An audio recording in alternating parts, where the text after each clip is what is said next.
Hey, Eurovision fam, it's Alesia Michelle. Sorry, Gen Z, I don't have a middle part today, so bear with me, y'all. Oh my goodness, it's the first rehearsal of the day. It is a balmy, bright, and sunny. No, it's not bright and sunny. The sun hasn't even come up yet. 4:33 a.m. Hey, we're talking about Georgia's first rehearsal.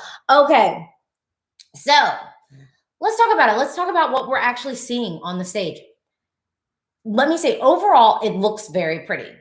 It's very interesting. We have a very intimate start. We're focusing on Tornike, and I don't even know if that's how you pronounce his name. So sorry. He's got a white button down on and like some like black jeans, and they're belted. You know, the way that the men have been showing up, I'm not that excited about this look. You know, the men have really been giving us something like special, you know, with their clothes. They haven't been playing it safe. And this is definitely like, I think the safest look from the men. And so I would have preferred to see something a little bit jazzier. I mean, maybe like, could we get a colored button down or something? I don't know. The white does look nice, but I do think for the slacks, it'd be maybe if the slacks were a navy, that would be mixing it up in some way, shape, or form. Yeah, it would have been nice to see like a navy or something else. Let me hop in these comments. Good morning, Tova. Good morning, Deep, Elliot, Andrea, Ahmed, Raven, Marco, Renato, Lori, Laura. Yeah. Okay, so on the LEDs, it is sort of like a blue smoky LED. There is a prop that he starts off, it's very intimate. He's alone on the stage, and then the stagehands are supposed to bring in the prop so that he can sit down on the prop and sing, sort of like in the video where he was sort of sitting up and like singing out. It didn't work. Like, I don't know what was going on with the stagehands because we saw the transition. This is interesting because this is another SJB act where the transitions weren't right, and I'm not blaming her. I'm gonna blame the stagehands because, like, come on, like, you can't be in the frame. We don't want to see the transitions. Tova says it is a pretty song, but this is just not the year for that type of song. Andrea, thank you for asking about the vocals. Let's talk about the vocals. So the vocals that he's giving are fine. The second run of it, or third run technically, because we don't see the first run, we see the second and third run. He basically was just like singing whatever the hell he wanted to sing. So the second run, he wasn't really like delivering the vocal, I think, with any level of like seriousness. But the first run through, he sounded fine. I mean, Tornike actually has a nice voice and he can do a lot. And I don't even think that this song is very ambitious for him vocally. So ultimately it sounded fine, but I don't expect it to not sound fine. At some point, you know, so we've got, for the LEDs, it's sort of like a blue, smoky illusion. Almost think about like the ink blots.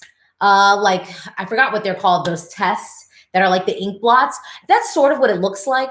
You know, we've got kind of this, the smoke sort of creating these shapes and folding in the middle. And throughout the performance, there's like sort of a blue light shadow kind of hanging above and around him. It really is pretty and it looks good. At one point, we see the words projected over him, like, my love, I wanna see you. So they're kind of giving us a little bit of like a Kev Deshem effect, not as much as Kev Deshem, you know, which had like the words. Kev Deshem was a good one. My, oh yeah, I see you. Yeah, Kev Deshem was a good one. That was a good one.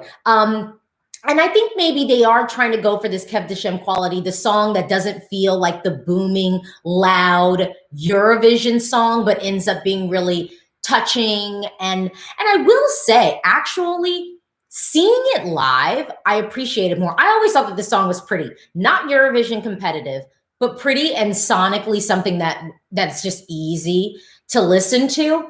But actually seeing it on the stage, I'm like, oh, in any other year, this might have actually been a moment. But the running order is not helping it out. And this is just a really strong year. This is just a really strong year. Let me hop into these comments. Oh yeah, Ashton Charlotte, a Rorschach pattern. That's exactly what it is. It's sort of like smoky blue Rorschach patterns. Thank you for popping that out. Denny, but are his vocals like enough to qualify? No, not in this semi. It's just a really strong year. And again, I bring up Kevdisham because I don't think a lot of people were completely checking for Kevdisham, but it ended up just feeling really current and in the moment, and it ended up working out. I think with this staging, it's very clean, but this is not the year. Denny Al, Kevdisham is still in my playlist. Hello. The song is great. That song is really, really good. Okay, Andrea B. I don't think this will qualify, but do you think it will get more points from the jury or the televote? It would almost have to be the jury in my brain. Again, the running order is not helping this at all, at all, at all. Lori, for me, it was a really big step back this year. It's boring as hell. So yeah, this is not going to qualify. I mean, last year I saw a pathway for Georgia to qualify. Legitimately. Last year I was like, oh, this is about to qualify. Not this year. Not this year. Lucas, this will not be last, I think.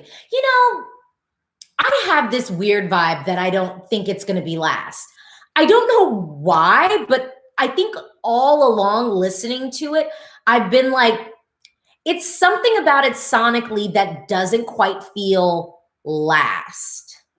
It doesn't quite feel last. And the staging, like I said, is beautiful. Yeah, I'm just going to say this for the record. You know, sometimes when I am like doing these live streams from doing, like if I'm on the ground doing Eurovision, I have like, well, because typically, I'm not going to lie, I go to Euro Club, okay? I go there. Even if I just go for like an hour, I go. I don't typically go for an hour. I go for like at least like 2 hours. Not to be dancing or anything like that. I just like go to Euro Club and like drink and party, you know, drink and have conversations with people and have a good time. And like this, so it's day 4.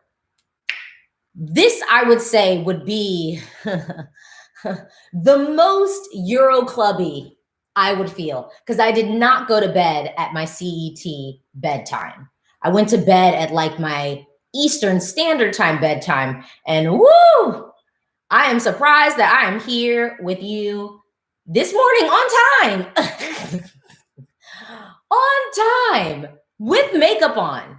Lashes are coming. I don't have the lashes on right now, but child, this is my Euro Club morning, my post Euro Club moment. Dun dun dun dun dun dun dun dun. Hey, what? Okay. Ashton, let's not lie. The televote will give this close to nothing. Yeah, I don't see the running order is not helping this at all. You know, and it's coming. Oh, and it's coming after Serbia. Ah! Loco. Tana fina. Hey, I wish you some, mira some. Okay. Well, thank you for tuning into this reaction. I will be back really soon, actually. I think Albania is up next. Y'all know I was feeling a little bit mad at some folks for sleeping on Albania. I am really excited to see what Albania has in store for us today. But thank you so much for watching. If you have any specific questions about this performance, that's Georgia's first rehearsal, drop down and talk to me in the comments below. I will answer all the questions about what I saw on the stage. Yeah. Day 4 has begun. Also, you don't want to miss, I'll do my whole end of day recap on the rehearsals. I'm doing that at 11:45 Eastern Standard Time. That's sort of about the time that I was able to go live yesterday. So even if rehearsals run a little bit long, I think I will definitely be live by then. So thank you so much for watching. Day 4 has begun. I'm ready. I'm ready for day 4 rehearsals. Eurovision 2021.